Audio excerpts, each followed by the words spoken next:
En lep pozdrav vsem skupaj. Vas zanimajo gradovi? Želite izvedeti več o njih, jih bolje poznati in razumeti? Dobrodošli v mali šoli kastelologije.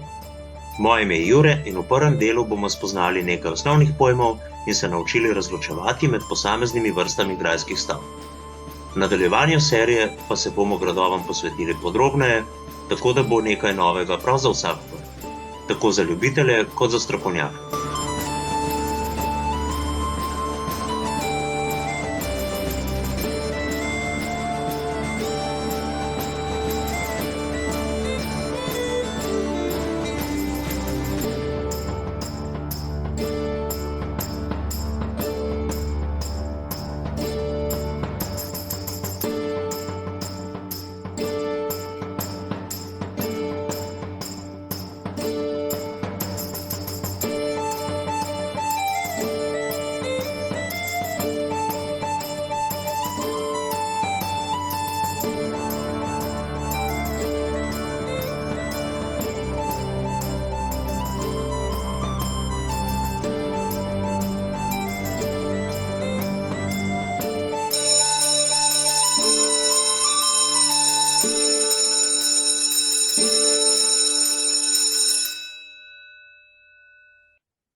Kastelologija je veda o gradovih in vsaka šola se začne pri osnovah, zato bomo danes spoznali nekaj osnovnih pojmov. Marsikomu se morda beseda grad zdi samoumevna, vendar si večina ljudi ob tem predstavlja zelo različne stavbe, seveda povezane z vitezi, grofi, tudi princeskami oziroma plemiči na splošno. Še posebej v pogovornem jeziku pa beseda grad lahko predstavlja skoraj karkoli. Od prazgodovinskih gradišč do sodobnih vil, kar pa večkrat lahko privede tudi do nesporazumov. Če boste na primer slišali, da nekdo govori o gradu Soteska, vas bo ogromno pomislilo na istoimenski dvorec ob Krki, v resnici pa gre za stavbo na hribu na drugi strani reke. Zato je pomembno osnovne pojme dovolj dobro poznati. Tako v pogovornem jeziku kot v strokovni literaturi poznamo kar nekaj pojmov za različne stavbe. Grad, dvorec, dvor, graščina, palača, gradič, pristava. Poleg njih pa najdemo še opredelitve, kot so obodni grad, stolp, mota, stanovanjsko-obrambni stolp, trdna hiša, hausberg, stolpast grad, donžon in tako dalje. Kljub takšnemu številu različnih besed pa pogosto ni jasno, kaj posamezni izraz označuje. Izbira oznake je prepuščena posamezniku, pri bralcu pa je vprašanje, če bo besedilo prav razumel. Ker pa smo ljudje nagnjeni k predalčkanju, je prav, da te grajske pojme nekoliko razjasnimo in stvari pospravimo v ustrezne predale.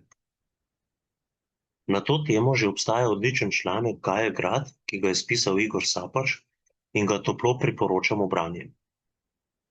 Tam je problematika grajske terminologije odlično opredeljena, zato se bom tu v veliki meri oprl na omenjeni prispevek, skušal pa ga bom tudi nekoliko dopolniti. Pa začnimo z izrazom grajske stavbe. S tem izrazom označujemo vse fevdalne stavbe oziroma plemiška bivališča, ne glede na čas njihovega nastanka, arhitekturne lastnosti, ostale funkcije, utrjenost in druge vidike. Zato je izraz najbolj primeren za splošno označevanje. Se pravi, kadar želimo zajeti vse te stavbe, ne bomo rekli gradovi, ampak bomo uporabili grajske stavbe. Gre za nadpomenko, kar pomeni, da je vsak grad, dvorec ali dvor hkrati grajska stavba. Sem pa ne sodijo pristave, kovačije, konjušnice, kašče in podobno. Lahko se seveda tudi v lasti fevdalcev oziroma plemičev se pojavljajo v sklopu grajskih stavb, njihovi bližini ali pa ločeno na čisto drugi lokaciji. Te stavbe niso središča posesti in bivališča fevdalcev, ampak je njihov značaj predvsem gospodarski, se pravi kmetijstvo, živinoreja, pobiranje davkov in podobno. To skupino lahko označimo kot gospodarski ali pomožni objekti. V pogovornem jeziku pa se pogosto kot grad imenujejo tudi druge utrdbe ali stavbe, včasih celo starejša gradišča in pozno antične naselbine. Vendar pa, če govorimo o grajskih stavbah, so te tudi časovno zamejene v srednji in novi vek, se pravi do zemljiške odveze leta 1848. Že zato se ne smemo zanašati in slepo povzemati domačih ljudskih oznak, saj iz tega okvirja avtomatsko izpadejo vsi starejši objekti, kot je na primer Tonovcev grad nad Kobaridom, ki je poznantična naseljina. Ravno tako pa v to skupino grajskih stavb ne prištevamo različnih protiturških utrdb, kot so tabori. Ti objekti so nastajali drugače, z drugimi motivi in so imeli drugačno funkcijo. Gradili so jih načeloma tlačani sami, čeprav včasih tudi pod pokroviteljstvom plemstva. Poznamo pa sicer primere, kjer je taborska naselbina v sklopu grajske stavbe, na primer pri Pobrežju Kolpi, vendar je v takih primerih še vedno v osnovi za grajsko stavbo, taborski del pa je pravzaprav le posebna dodatna sestavina takega kompleksa. V zadnjih desetletjih so kastelološke študije skušale poenotiti osnovne termine. Tako naj bi za ozemlje celotne Slovenije uporabljali izraze grad, dvorec in dvor, saj je s temi oznakami možno dovolj natančno opredeliti temeljne lastnosti posameznih objektov. Pa začnimo kar s prvim, se pravi grad. Definicija gradu ni tako enostavna, kot se zdi na prvi pogled, saj oznaka vključuje tako arhitekturno zasnovo, funkcijo in pravni status objekta.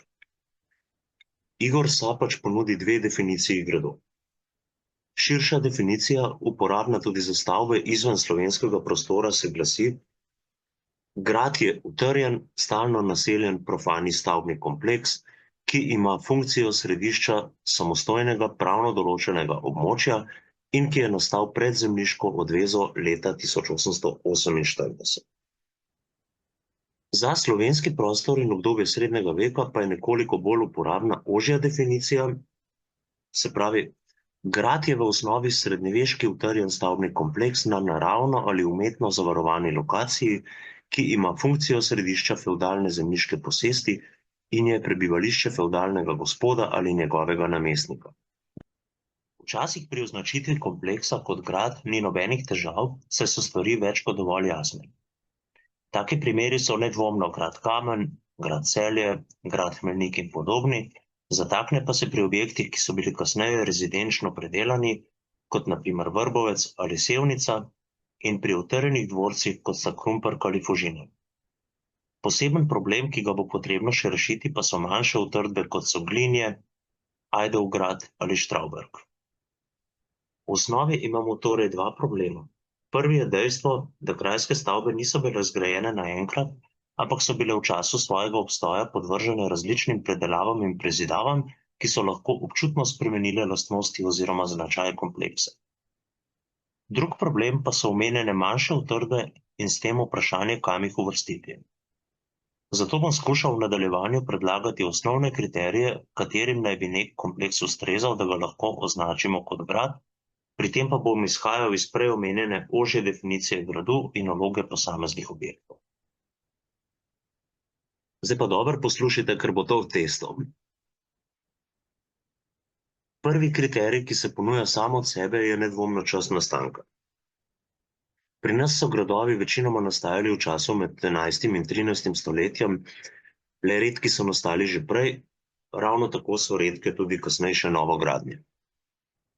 Tako kot zgornjo mejo gradnje pravih gradov lahko smiselno uporabimo Vipavski oziroma Sveti križ. Gre za stavbo zgrajeno okoli leta 1500 in je pravzaprav nekakšen arhitekturni most med močno utrjenimi gradovi in kasnejšimi dvorci.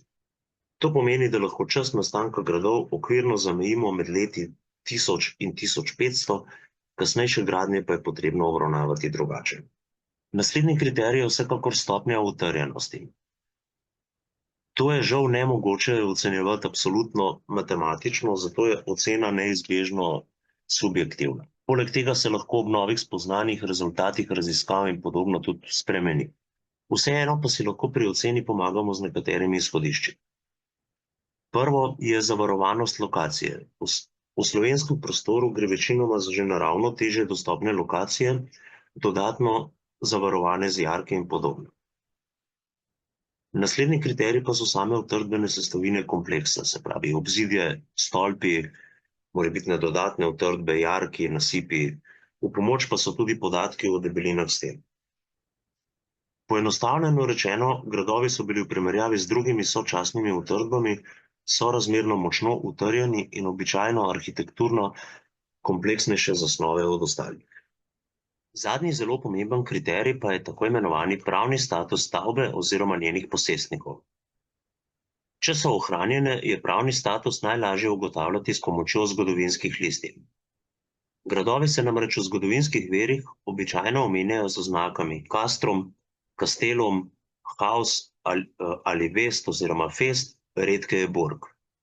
Velja pa opozoriti, da te oznake niso vedno zanesljive, so pa vseeno dober pokazatelj, še posebej, kadar se grad v virih s takimi oznakami večkrat pojavi. Naslednji pripomoček, ki ga lahko koristno uporabimo pri opredelitvi, pa je status posamezne rodbine, ki je kompleks posedoval, tudi kadar gre za ministeriale oziroma gradiščane. Ministeriali ali gradiščani so sloj nižjega plemstva, poenostavljeno rečeno vitezov, ki so bili podrejeni višjim fevdalnim gospodom. Ministeriali so grad dobili v fevd in z njim sorazmerno prosto razpolagali, gradiščani pa so bili pravzaprav zamenljivi uslužbenci, včasih sicer dedni, lahko si jih predstavljamo bolj kot nekakšne upravnike oziroma oskrbnike gradu in gospodstva. Pri ugotavljanju statusa posameznika oziroma rodbine je razlika, če se nek vitez v listinah pojavi le enkrat in še to na dokaj nepomembnem mestu, ali pa če imamo listinsko izpričano rodbino pomembnejših ministerialov, na primer Reichenburški ali Falkenberški. Take rodbine so zasedale višje položaje, imele večji ugled, pogosto tudi več posesti in lastne ministeriale. Poenostavljeno rečeno, večji ugled rodbine pomeni večjo finančno, vojaško in politično moč in povečuje verjetnost, da je bila rodbina sposobna sezidati grad, oziroma da je imela dovolj velik ugled, da je gradiščanila na gradu in ne na kakšni manj pomembni utrdbi. Enako velja tako pri fevdih kot pri alodih, tako da za samo opredelitev objekta razlika med obema niti ni tako pomembna. Tudi pri oceni pomena rodbine oziroma posameznika velja, da je žal precej podvržena subjektivnosti in jo lahko uporabimo le kot pripomoček za verjetnost, ne pa kot absolutni indikator. Nekoliko bolj objektiven kriterij pa je podatek o velikosti gospodstva oziroma številu podložnih kmetij. Gospodstva, katerih središča so bila gradovi, so imela običajno več 10 podložnih kmetij, največja celo več 100. Obstoj takšnega števila kmetij je nujna ekonomska baza, ki je omogočala financiranje samega delovanja gradu. Za razliko od njih so bili srednjeveški dvori središča občutno manjših posesti, lahko tudi manj kot 5 kmetij. Žal števila podložnih kmetij ni vedno možno ugotoviti, si pa lahko v določenih primerih pomagamo tudi z novoveškimi podatki, katerih je običajno precej več. Pogosto so namreč grad opustili, njegov pravni dedič pa je bil novoveški dvorec. Tako je ta postal novo središče istega gospodstva, istih kmetij. Kmetije so bile sicer tudi predmet pravnega prometa, se pravi prodaj, daritev, zamenjav, kar pomeni, da se je njihovo število skozi čas spreminjalo. Vseeno pa se običajno ni bistveno spremenilo. Če ima nek dvorec, na primer okoli leta 1600 podložnih 60 kmetij, je zelo velika verjetnost, da je naslednji gradu in ne manjše utrdbe ali dvora. Razen seveda v primerih, kadar gre za novo nastala gospodstva ali pa kasnejše pridobitve posesti. Se pravi, kompleks, ki ga označujemo kot grad, mora torej nastati v srednjem veku, mora biti sorazmerno močno utrjen, njegovi prebivalci morajo imeti dovolj visok status in mora biti središče dovolj velike posesti, da ekonomsko omogoča vzdrževanje delovanja gradu. To so osnovni kriteriji, nikakor pa niso absolutni, temveč so podvrženi razpoložljivim podatkom. S tem mislim tako na izsledke stavbno-zgodovinskih in arheoloških raziskav, kot analiz zgodovinskih virov. Na konkretnih primerih tako oznaka ni vedno lahka ali zelo zanesljiva. Imamo recimo primere, ko se nek grad omenja le enkrat, ali še huje, le ena sama omemba viteza, ki se imenuje po gradu, nimamo pa niti znane lokacije. V takih primerih je izredno težko ali celo nemogoče kompleks zanesljivo označiti. Kot nekakšno spodnjo mejo pojma grad pa lahko razumemo recimo gradišče na Drago pri Medvodah ali štajerski grad Ojstrica v prvi gradbeni fazi. Pri nas pa je največji in najbolj nedvoumen primer Celjski grad. Naslednji pojem, ki si ga bomo pogledali, pa je dvor. Poglavitna lastnost stavb, ki jih označujemo kot dvor, je skromnost. Gre za manjša, skromnejša, praviloma neutrjena bivališča nižjih plemičev in središča manjših posesti. Beseda dvor je tesno povezana z besedo dvorišče in izvorno pravzaprav pomeni nekaj podobnega. Niz stavb okoli dvorišča. Tudi nemška beseda Hof pomeni enako, izraz pa je dobro znan tudi našim knapom, še danes pa se ponekod narečno uporablja kot dvorišče. Dvori se pojavljajo tako v srednjem kot v novem veku, njihova vloga pa se bistveno ni spremenila. Starejši dvori, ki so nastajali nekje do druge polovice 13. stoletja, so bili običajno utrjeni, potem pa se razširijo neutrjeni dvori, ki jih gradijo predvsem nižji ministeriali. Razmah gradnje neutrjenih dvorov lahko povežemo tudi z družbenimi spremembami. Na začetku srednjega veka je namreč vojaška moč posameznega fevdalnega gospoda temeljila predvsem na osebni odvisnosti oziroma obveznosti vojaške službe, ki je izhajala iz kompleksnih fevdalnih odnosov. Ta potreba je omogočala postopno rast moči ministerialov, ki so gradili vedno več utrjenih dvorov in gradov. Uveljavljanje najemniških vojsk pa je to potrebo precej zmanjšalo in fevdalnim gospodom omogočilo, da omejijo moč ministerialov in njihove možnosti za gradnjo utrjenih stavb. Ta težnja se odraža tudi v avstrijskem deželnem pravu, kjer je določba, ki jasno pove, da nihče ne sme zgraditi hiše, mišljen je utrjen dvor, ali gradu brez privoljenja deželnega kneza, vsak plemenitnik pa ima pravico, da si na svoji zemlji, tudi brez soglasja, postavi dvonadstropno stavbo, ki ne sme imeti utrdbenih sestavin, se pravi obrambnega hodnika, obzidja in zidne krone z nazidki. Dovoljen je le manjši jarek, največ 9 čevljev širok in 7 čevljev globok. To pa je pravzaprav opis tipičnega stolpastega dvora, kakršen je na primer spodnji kebelj ali osrednji stolp Gracarjevega turna. Večina teh dvorov je propadla, za marsikaterega ne poznamo niti točne lokacije, nekateri pa se skrivajo v kasneje povečanih stavbah. Srednjeveški dvori se v listinah običajno pojavljajo pod oznako kurija, hof, turen ali turen und hof, tudi zic oziroma gezec. Pri tem velja poudariti, da gre pri zgodnejših omembah turen običajno za utrjen dvor, kasneje pa odraža predvsem arhitekturno obliko in ne nujno utrjenost. Nižji status dvorov je jasno razviden tudi v pomanjkanju zgodovinskih virov, saj se v listinah omenjajo bistveno redkeje kot gradovi. Pri tem velja opozoriti tudi, da dvori pogosto niti niso imeli svojega imena, ampak so jih omenjali le kot dvor v tej ali oni vasi ali imenovali po trenutnem posestniku, na primer Abfaltrerjev Turn ali pa Semeničev stolp. Posledično je včasih, sploh v okolici mest, kjer je bilo dvorov več, nemogoče ugotoviti njihovo število in listinske omembe povezati s točno določenim dvorom. Lokacije dvorov so najprej izbirali tako, da so še vedno nudile nekaj naravne zaščite, vendar so bile običajno lažje dostopne kot gradovi, kasneje pa so bili dvori najpogosteje nekoliko izven vasi in po možnosti na nekoliko višji legi. Tu je šlo predvsem za simbolično odmaknjenost in višji status od običajnih ljudi. Nekoliko drugačen primer pa so trški ali mestni stolpi, ki so bili pogosto vpeti v trško oziroma mestno obzidje, včasih pa so jih gradili znotraj samih naselij ali v njihovi neposredni bližini. Njihova funkcija je bila predvsem plemiško bivališče, njihovi prebivalci pa so sodelovali pri obrambi naselja. Tudi takšne stolpe lahko pravzaprav pogojno štejemo med dvore. V kasnejših stoletjih so bistvene značilnosti dvorov ostale nespremenjene.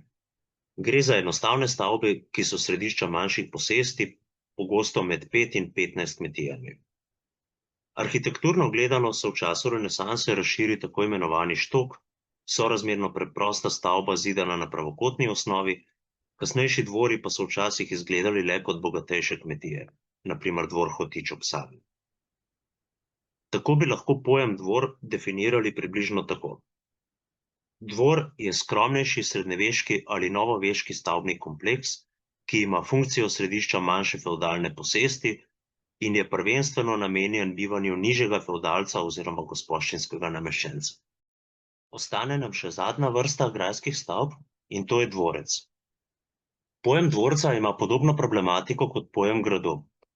Prva težava so prej omenjene prezidave, ki lahko spremenijo značaj stavbe, druga težava je spet vprašanje utrjenosti, poleg tega je podobno kot pri gradovih potrebno upoštevati arhitekturne lastnosti in pravni status.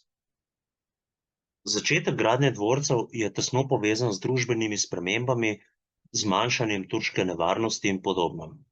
Poenostavljeno rečeno si je plemstvo vedno bolj želelo udobnejšega, razkošnejšega bivanja, potreba po utrjenosti pa se je manjšala.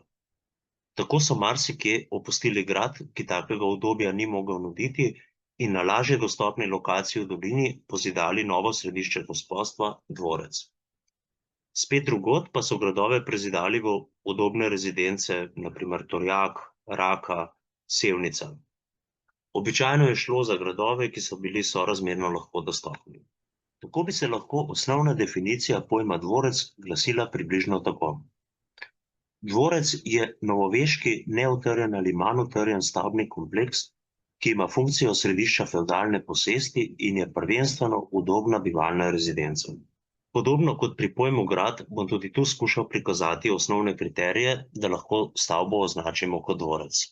Prvi kriterij je čas nastanka, in če smo pri gradovih kot časovni mejnik postavili Vipavski križ, lahko kot dvorce posledično označujemo stavbe, ki so nastale nekako med letom 1500 in letom 1848.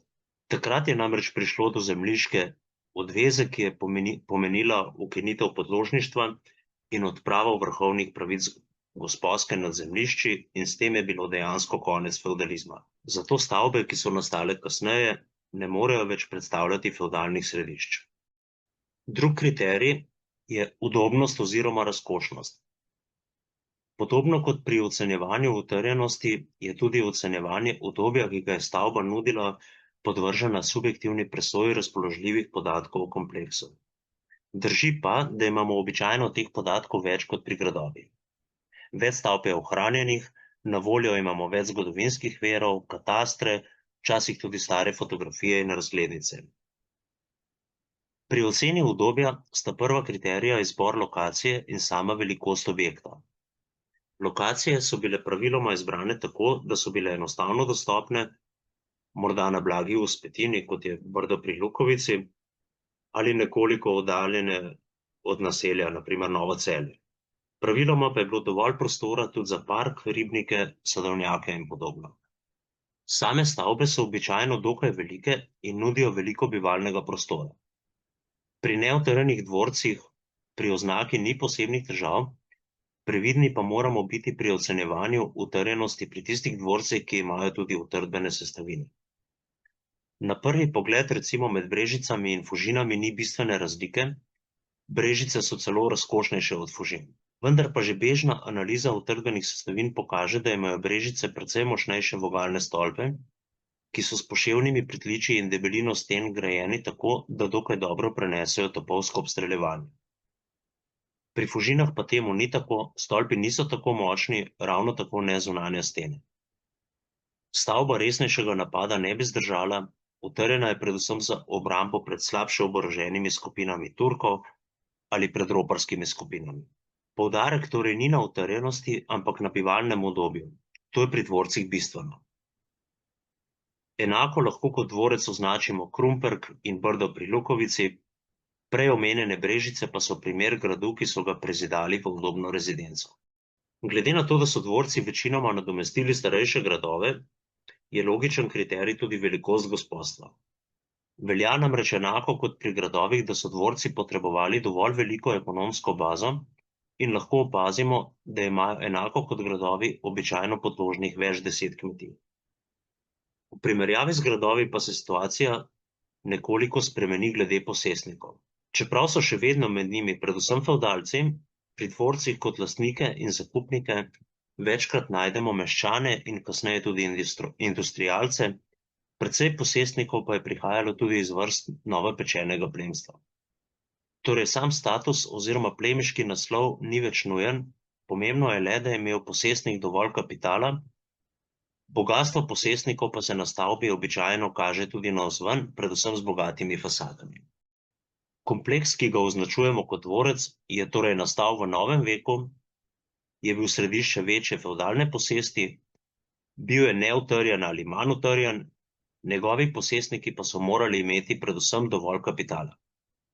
Bistveni poudarek pri dvorcih ni več na varnosti prebivalcev, ampak na udobju bivanja.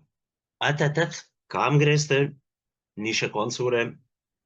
Tako, obdelali smo vse 3 vrste grajskih stavb, zdaj pa se boste najbrž vprašali, kam pa potem spadajo razne graščine, gradiči in tako naprej. Poleg 3 vrst grajskih stavb se namreč pojavljajo tudi druge oznake, ki se bodisi nanašajo na grajske stavbe ali pa tudi ne. Vse te oznake niso primerne za vsak kontekst, nekaterih se je pa na splošno bolje izogibati. Tu bom nekatere med njimi na kratko predstavil. Prva je graščina. To oznako večkrat srečamo v pogovornem jeziku, laičnih pa tudi nekaterih starejših strokovnih objavah. Ta izraz se je nekritično uporabljal za različne vrste, predvsem novoveških grajskih stavb, vendar ga nihče nikoli ni ustrezno definiral. Posledično je pomen izraza graščina nejasen in ni primeren za uporabo. Gradič. Gre za pomanjševalnico besede grad, pogosto pa se uporablja za označevanje dvorov, skromnejših dvorcev pa tudi utrjenih objektov. Enako kot pri besedi graščina, tudi ta izraz ni jasno definiran in je za uporabo bolj ali manj neprimeren. Donžon.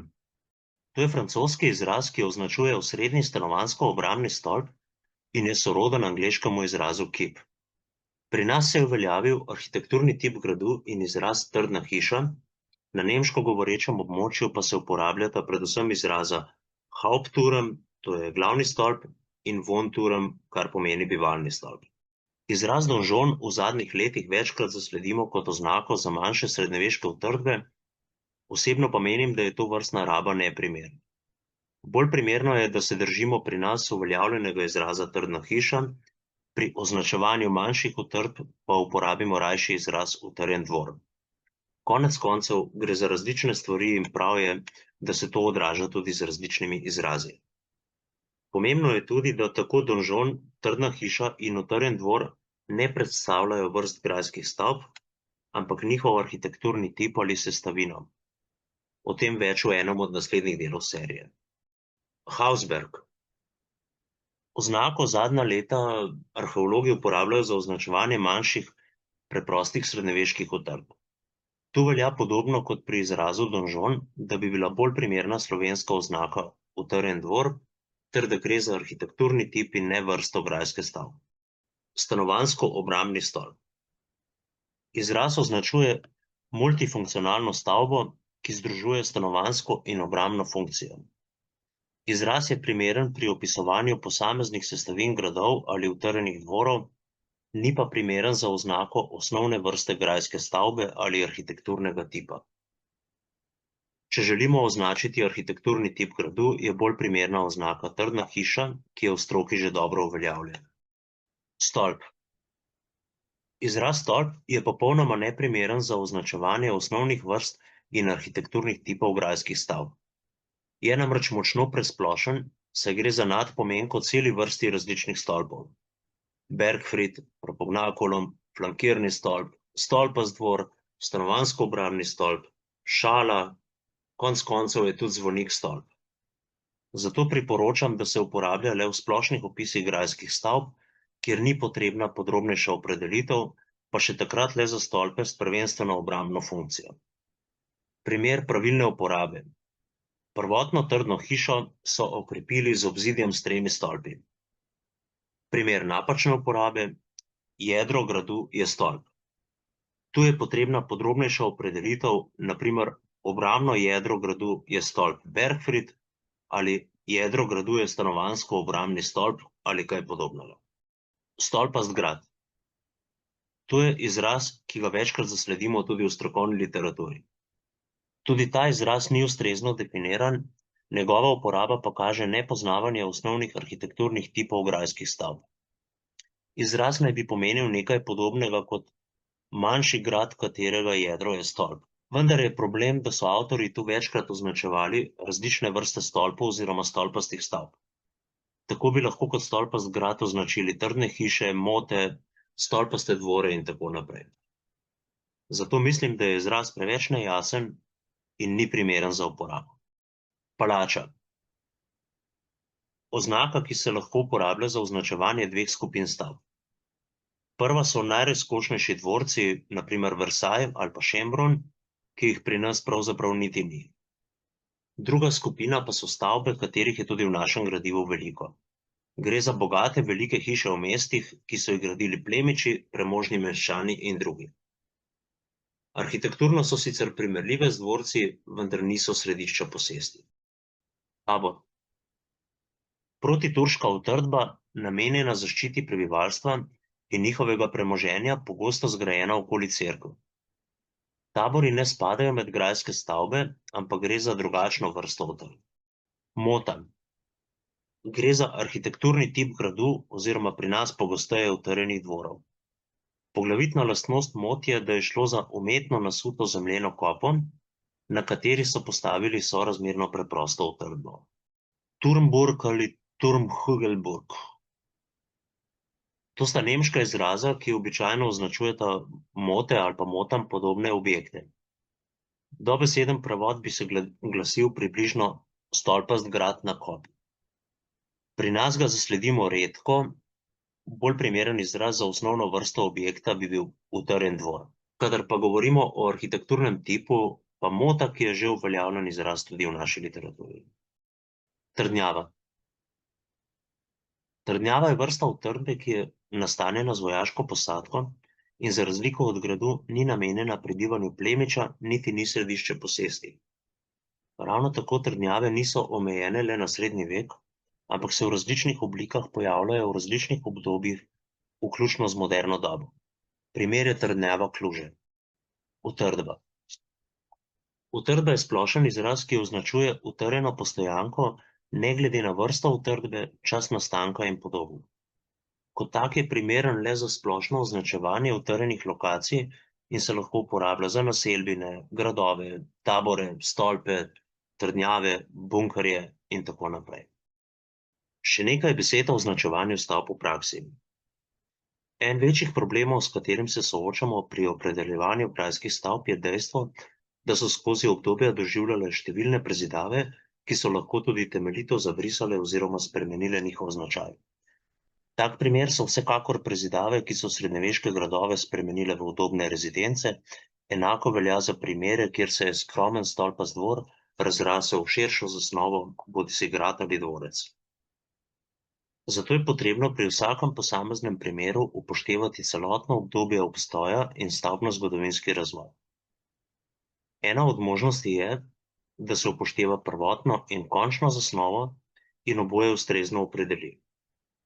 Tako bi po sistemu takšnega dvojnega označevanja grad na Goričkem lahko označili kot grad dvorec, kjer grad pomeni prvo razvojno fazo, dvorec pa zadnjo. Na enak način bi bil grad Carjev Turn označen kot dvor dvorec, Jurklošter kot samostan dvorec, Mala vas pa kot dvor stanovanjska hiša. Slednji je bil namreč tako temeljito predelan, da danes le stežka prepoznamo, da ne gre le za stanovanjsko hišo iz 70. let 20. stoletja. Največjo natančnost pa bi dosegli z označevanjem vsake gradbene faze posebej, vendar to v večini primerov presega praktičnost uporabe, večkrat pa niti nimamo dovolj natančnih podatkov o prezidavah. Seveda pri stavbah, ki so ohranile svoj prvotni značaj, dvojne oznake niso smiselne. Recimo Celje, grad. Ravno tako je potrebno upoštevati praktično rabo slovenskega jezika. Dvojno označevanje je lahko primerno pri seznamih, tabelah in obrazcih, znotraj povedi pa nikakor ni smiselno. Smešno bi bilo, če bi nekdo na primer rekel: obiskal sem dvorec grad Carjev Turn. Pri taki uporabi priporočam uporabo oznake prve stavbne faze oziroma najbolj smiselno glede na kontekst besedil. V strokovni literaturi je tudi smotrno, da avtor navede, kakšen standard označevanja bo v besedilu uporabil, torej princip prve faze, princip zadnje faze ali kaj tretjega in se potem tega načela drži v celotnem besedilu. S tem bi tudi avtorji strokovnih besedil bistveno pripomogli k zmanjšanju zmede na področju tipoloških oznak. Med našimi grajskimi stavbami poznamo tudi primere, kjer prvotne stavbe niso prezidali in povečali, ampak so jo v celoti podrli in na isti lokaciji postavili novo. V takih primerih gre za dve različni stavbi in jih moramo tako tudi obravnavati. Se pravi, primer tega bi bil recimo grad Ig pri Ljubljani, na njegovem mestu pa so kasneje zgradili dvorec, v katerem so danes zapori. Poglejmo še par konkretnih primerov, in sicer najprej Fala. Tu imamo opravka z dvema stavbama. Prva je mnogim poznan tako imenovani grad Fala, ki je v lasti Maksimiljana Slaviča in ima tudi turistično ponudbo. Gre za velik ohranjen kompleks, ki stavbno-zgodovinsko še ni podrobno preučen, vendar pa večina vidnih elementov kaže podobo iz 17. stoletja, nastal pa je sicer že prej. Kompleks je bil nekoliko utrjen, imel je jarek, vendar stolpi niso zelo močni. Lokacija je lahko dostopna, ob kompleksu pa so tudi ostanki parka. Iz zgodovinskih podatkov izvemo, da je bil grad Fala razdejan leta 1407, omembe gradu pa se pojavljajo od leta 1245 naprej. Že iz vsega tega lahko sklepamo, da tu ne gre za grad, ampak dvorec, ki bi lahko nastal enkrat po letu 1407, vsekakor pa je že stal leta 1542, ko je bila njegova vrednost ocenjena na 200 funtov. Tudi lokacija in nizka stopnja utrjenosti kažeta, da gre za dvorec. Prvotno je bil sicer skromnejši kot danes, kar lahko sklepamo po Klobučaričevi skici iz okoli leta 1603, nekoliko kasneje pa so ga povečali in predelali tako, da je v glavnem dobil današnjo podobo. Možno je sicer, da je stavba nastala še v srednjem veku, vendar zaenkrat za to nimamo nobenih dokazov in jo lahko označimo kot dvorec. Če pa se bo v prihodnosti izkazalo, da je v jedru še srednjeveški dvor, pa se bo ta oznaka spremenila. Približno 650 metrov severno od dvorca pa je manjša, precej strma vzpetina, kjer lahko v konfiguraciji terena prepoznamo krožni obrambni jarek in prečnega na zahodni strani, ki je še dodatno zavaroval smer najlažjega dostopa. Izbrana lokacija in velikost osrednjega platoja ustrezata srednjeveškemu gradu. Čeprav je podatkov v tej lokaciji malo, lahko tu torej prepoznamo pravi grad Fala, ki je že stal najkasneje sredi 13. stoletja. Jelše oziroma Jelšingrad. Vas Jelše srečamo leta 1424 kot Erlah, sam dvor pa se prvič izrecno omenja leta 1479 kot Hof. Leta 1666 je imel 3 kmetije, in takrat je bil prezidan in povečan v dvorec, hkrati pa so precej povečali posest. Tako je bilo leta 1754 dvorcu podložnih že kar 165 kmetij. Današnja stavba na tlorisu črke L je brez utrdbenih sestavin, kaže pa predvsem baročne elemente iz 18. stoletja in podobo iz druge polovice 19. stoletja, ko so dvorec preuredili v mavarskem oziroma orientalskem slogu. Poleg bogate fasade je stavbo odlikovala tudi bogata notranja oprema, okoli nje pa je tudi park. Brez večjih pomislekov bi stavbo v današnji obliki označili kot dvorec, vendar moramo upoštevati majhnost posesti pred letom 1666 ter omembo Hof iz leta 1479. Tako lahko zaključimo, da gre za dvor, ki je bil kasneje predelan v dvorec. Jelšingrad je hkrati tudi primer, ko se ne moremo zanašati na besedo grad v imenu, saj stavba pojmu grad v nobenem pogledu ne ustreza. Mala vas pri Gorišnici. Razpoložljivih podatkov je tu zelo malo. Na prvi pogled gre za stanovanjsko hišo, vendar naj bi bil tu po izročilu dvor gospoščine Muretinci. V stavbi naj bi bile obokane kleti, zidane iz opeke, v eni od sten pa je vzidana grbovna plošča, datirana v letu 1660. Možno je, da je plošča prinešena iz kapele dvorca v Muretincih in na tej lokaciji ni prvotno. Pomagamo si lahko še s franciscejskim katastrom, kjer je na vzhodnem robu vasi v rdeči barvi jasno označena skoraj kvadratna stavba, iz katastra pa lahko ugotovimo, da stavba izstopa od ostalih hiš v vasi. Pomaknjena je na rob vasi, kar je tipično za dvore, Tloris ustreza renesančnim štokom, stavba je bila zidana, vendar ne zelo velika. Njen večji pomen od ostalih pa kaže tudi večji sadovnjak ob stavbi in večje parcele okoli nje, kot to lahko opazimo pri ostalih hišah. Tako lahko s precejšnjo gotovostjo stavbo opredelimo kot novoveški dvor, čeprav je bila predelana skoraj do neprepoznavnosti. Posebni primeri pa so nekateri samostani, saj ti sami po sebi ne spadajo med grajske stavbe, vendar jih moramo v določenih primerih vseeno obravnavati kot take.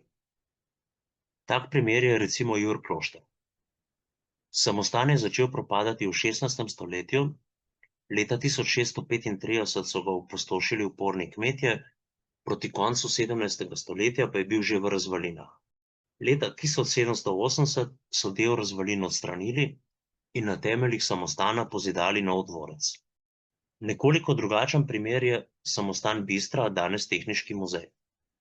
Po razpustitvi samostana leta 1782 je posestvo leta 1826 kupil tovarnar Franc Gale. Kompleks je delno prezidal in preuredil v dvorec. S tem se je spremenil značaj stavbe in jo zato pogojno lahko štejemo med grajske stavbe, vendar pa je po principu prve faze pravilna oznaka še vedno samostan. Spet drugačno zgodbo je doživel samostan Kostanjevica na Krki, ki ga večkrat imenujejo grad. Po razpustitvi samostana leta 1786 je kompleks postal sedež notariata in gozdne uprave, vanj pa se je naselilo tudi precej stanovalcev. V tem primeru torej nikoli ni šlo za grajsko stavbo, še manj grad, ampak lahko govorimo o samostanu. Za konec še dve zanimivosti. Prva je Kamnik. Tam imamo dva gradova. Mali grad v mestu in zgornji oziroma stari grad nad mestom. Če zaupamo imenom obeh gradov, je bil zgornji grad večji in starejši, vendar v resnici temu ni tako.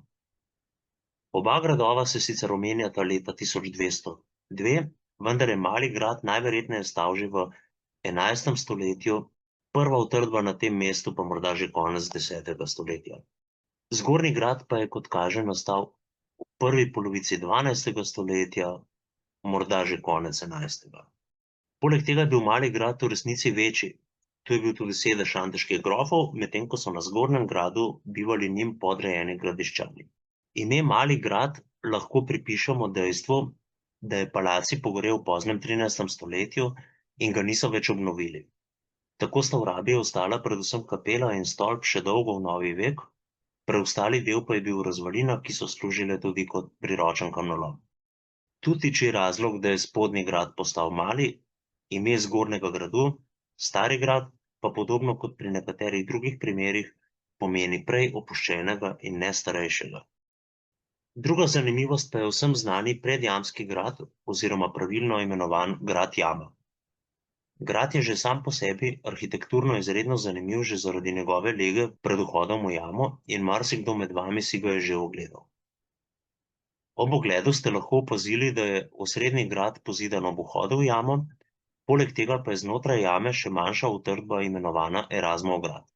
Čisto možno je, da vam je vodnik razlagal, da se je legendarni Erazem predjamski branil v tej manjši utrdbi znotraj jame in da so grad pred vhodom pozidali kasneje. V resnici to ne drži. Grad, v katerem se je branil Erazem, je točno ta, ki je ob vhodu v jamo in je že takrat izgledal podobno kot danes. Pravzaprav so mu kasneje prizidali le vhodni stolp in malo dvorišče za njim. Tisti tako imenovani Erazmov grad znotraj vodnine pa je sicer takrat tudi že stal, pozidali so ga namreč nekje v 14. stoletju, vendar je imel funkcijo refugija, zadnjega zatočišča v primeru, da grad pade. Se pravi, nikoli ni šlo za samostojen grad, ampak samo za dodatno utrdbo v sklopu gradu. V prvem delu male šole kastelologije smo spoznali osnovne pojme. Kaj je grad, kaj je dvor, kaj je dvorec in katerih stavb med grajske ne prištevamo. Oznake grajskih stavb niso stvar občutka, ampak temeljijo na času nastanka, funkciji, arhitekturi in zgodovinskih verjih. Izraze, kot so graščina, gradič ali stolpa zgrad, bomo raje opustili, pri različnih stolpih pa bomo pazili, da pojasnimo, kakšen tip mislimo, medtem ko bomo druge izraze uporabljali v skladu z njihovim pomenom, kot arhitekturne tipe ali posamezne elemente grajskih stavb. Označevanje grajskih stavb ni vedno preprosto, zato se ne obremenjujte, če kdaj izberete napačen izraz. Več primerov, kot boste spoznali, lažje jih boste razločevali. Preden zaključimo, pa seveda domača naloga. Ne, nič ne godrnejte, v vsaki šoli mora biti. Tako vam v branje toplo priporočam članek Igorja Sapača Kaj je grad? Problematika terminološke oznake in temeljne definicije. Povezava do članka pa je navedena tudi v opisu videa. In pa seveda test. Brez tega ne gre. Na mojem Facebook profilu Fibula Fabula bom objavil vprašanja in vas toplo vabim, da na njih odgovorite. Vsi, ki boste na vsa vprašanja odgovorili pravilno, dobite čebelico. V naslednjem delu serije bomo spoznali različne tipe gradov, ki so pri nas nastajali med 11. in 13. stoletjem. To je umetnostno obdobje romanike, hkrati pa čas, ko je pri nas nastajalo največ gradov. Če vam je bila vsebina všeč in vas zanima še več o grajskih stavbah, vas vabim, da kliknete na gumb Naročite se oziroma subscribe. Nič vas ne stane. Hvala za pozornost in lep preostanek dneva. Zdaj pa pospravite zvezke, zdaj je odmor. Do naslednjič.